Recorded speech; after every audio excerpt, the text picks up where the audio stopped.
लोगों के साथ चर्चा की। इस चर्चा का उद्देश्य, इस बैठक का उद्देश्य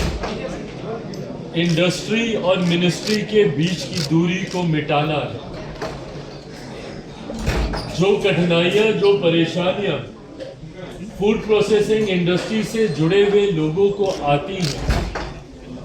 उसको कैसे दूर किया जाए, उसको कैसे कम किया जाए, इस उद्देश्य के साथ आज ये बैठक हम लोगों ने आयोजित की। भारत एक कृषि प्रधान देश है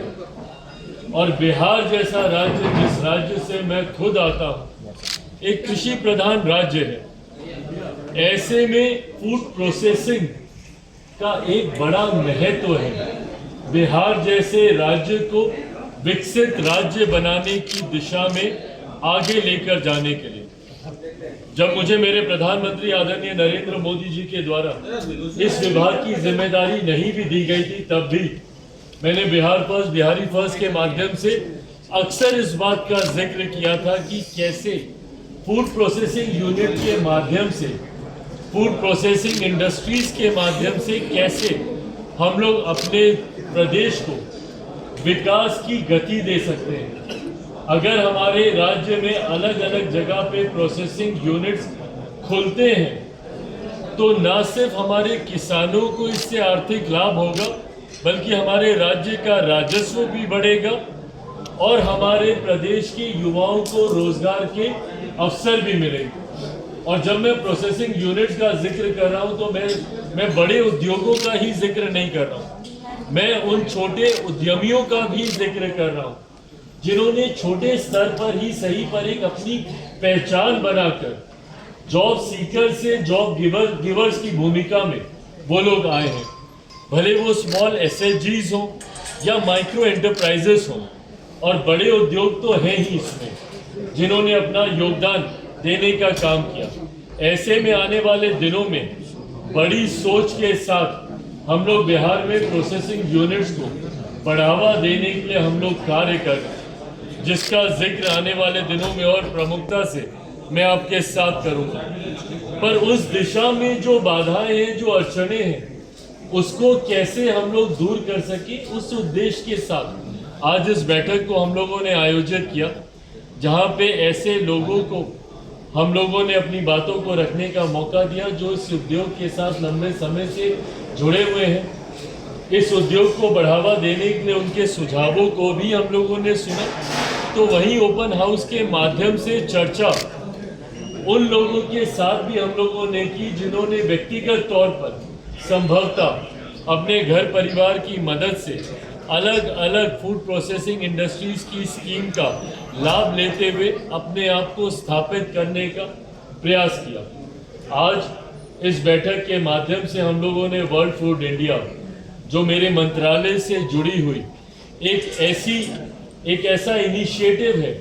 जो न सिर्फ राष्ट्रीय स्तर पर बल्कि अंतर्राष्ट्रीय स्तर पर भी फूड प्रोसेसिंग इंडस्ट्री से जुड़े हुए लोगों को एक प्लेटफॉर्म पे लाने का प्रयास करता है। एक अम्ब्रेला के नीचे, एक छत के नीचे ये तमाम लोग कैसे एक साथ आकर एक दूसरे के साथ इंटरैक्ट कर अपनी योजनाओं का आदान प्रदान कर सके, ये वर्ल्ड फूड इंडिया वो प्लेटफॉर्म प्रोवाइड करता है। पिछले साल भी 2017 से हम लोगों ने वर्ल्ड फूड इंडिया की शुरुआत की, पर बीच के कुछ साल पेंडेमिक की वजह से, कोविड की वजह से हम लोग इसको निरंतरता में चला नहीं पाए। पर पिछले साल से पुनः हम लोगों ने इसकी शुरुआत की है और इस उद्देश्य के साथ कि हर साल इस इनिशिएटिव को भारत में किया जाए ताकि विदेशों से भी जो लोग आए न सिर्फ वो अपनी टेक्नोलॉजी का प्रदर्शन भारत में कर सके, बल्कि भारत के जो यंग स्टार्टअप्स हैं या जो ऐसी टेक्नोलॉजीज हैं उसको भी एक इंटरनेशनल मार्केट मिले अपनी चीज़ों को प्रदर्शित करने को लेकर। इस उद्देश्य के साथ हम लोग आगामी 19 तारीख से लेकर 22 तारीख तक वर्ल्ड फूड इंडिया का हम लोग आयोजन करने जा रहे हैं, जिसमें कई राज्यों के का प्रतिनिधित्व इसमें होगा, कई मिनिस्ट्रीज का इंटर मिनिस्ट्रियल इंटरैक्शन भी है इसमें, जहाँ पे अलग अलग मिनिस्ट्रीज भी अपनी चीज़ों को फूड से जुड़ी हुई कैसे उसको इनकॉर्पोरेट किया जा सकता है, उसको भी वो लोग वहाँ पर प्रदर्शित करने का वो लोग कार्य करेंगे। कई देशों के प्रतिनिधि मंडल भी इसमें एक अहम भूमिका निभाने का काम करेंगे। तो एक ऐसा प्लेटफॉर्म जहाँ पे गांव के एक युवा का स्टार्टअप हो या इंटरनेशनल टेक्नोलॉजी हो, ये तमाम चीज़ें जब एक प्लेटफॉर्म पे आएंगी तो इससे बिजनेस को भी बढ़ावा मिलेगा। B2B हो या B2G हो या G2G हो, कई MOUs पिछली बार भी हम लोगों ने देखे जो न सिर्फ साइन हुए बल्कि धरातल पर भी वो उतरे हैं। इस बार भी हम लोग उम्मीद करते हैं कि कई ऐसे बिजनेस इंटरेक्शंस होंगे, कई ऐसे नए MOUs साइन होंगे और कई नए एवेन्यूज इसके माध्यम से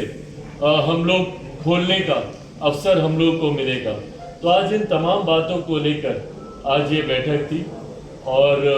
मैं उम्मीद करता हूँ कि इसमें जितने साथियों ने इसमें शिरकत किया वो आने वाले दिनों में वर्ल्ड फूड इंडिया में भी वो लोग आएंगे। कई ऐसे बिहार के यंग स्टार्टअप्स हैं जिन्होंने समय समय पर अपने स्टार्टअप को लेकर जानकारी मेरे संज्ञान में दी, उनको भी हम लोग वर्ल्ड फूड इंडिया में आने वाले दिनों में हम लोग देखेंगे। तो इस उम्मीद के साथ कि एक successful edition, third edition World Food India का हम लोग करने जा रहे हैं, उसको कैसे सक्सेसफुल किया जा सके, उसको कैसे और भव्य और बड़ा, ज़्यादा से ज़्यादा लोगों को कैसे समाहित किया जा सके, इसको लेकर अलग अलग राज्यों में भी हम लोग